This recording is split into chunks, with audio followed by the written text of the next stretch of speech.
Hi, I'm David, and today we're going to talk about symmetry.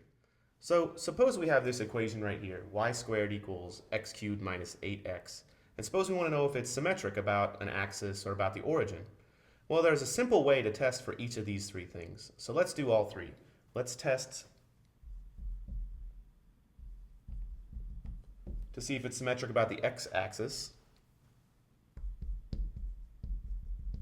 to see if it's symmetric about the y-axis, and to see if it's symmetric about the origin. So I'll remind you what these mean, and I'll show you a simple way to test.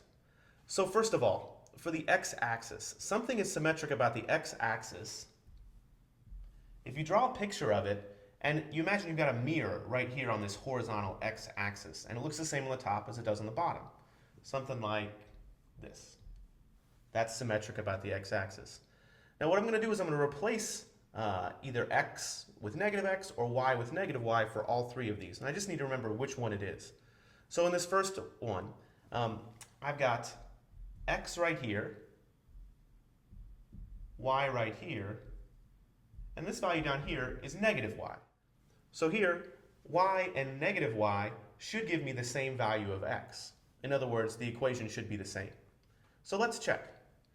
If I replace y with negative y, then the only thing in this equation that changes is that instead of a y squared, I have a negative quantity, y squared, and the right side of the equation remains the same, x cubed minus 8x. So if you look at this, the only thing that changes here is this negative y quantity squared becomes a y squared, x cubed minus 8x remains the same, and this equation is identical to our first equation right there.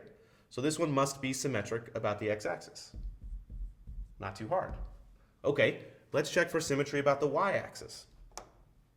So again, I'm going to replace something with its negative, and let's remember how to do this.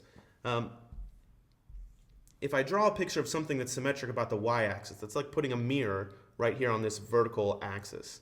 Something like the parabola y equals x squared is symmetric about the y-axis. So for one value of y, I'm going to be able to get that value by plugging in x or by plugging in negative x. It should give me the same value of y. So just like over here, I replaced y with negative y, now I'm going to replace x with negative x in the original equation. If I get the same equation, then it must be symmetric about the y-axis. So let's check. Y squared remains the same, and now I'm going to take these x's and replace them with negative x's. So I get negative x quantity cubed minus 8 times negative x. Okay, it doesn't look like the same equation, but let me simplify and just verify that to myself. So I've got y squared equals, let's see, negative x quantity cubed. If I take a negative and cube it, then it's still negative. So this is negative x cubed.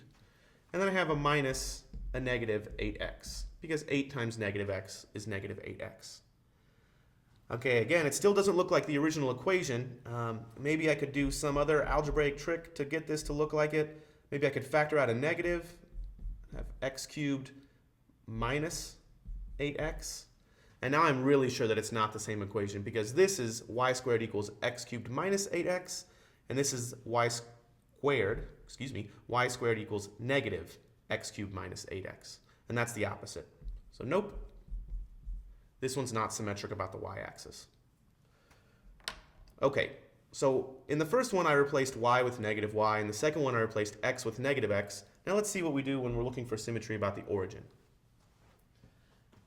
Graphs of things that are symmetric about the origin look something like this.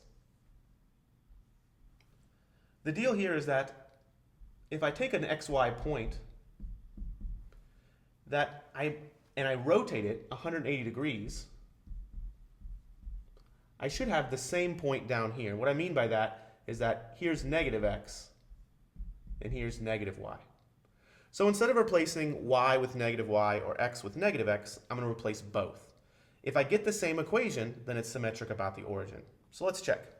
So instead of y squared, I've got negative quantity y squared. And then I'm going to replace all the x's with the negative x's. So I've got negative quantity x cubed minus 8 times the quantity negative x. I've actually done all the work already. I've done the left side at the beginning, and I did the right side at the second part.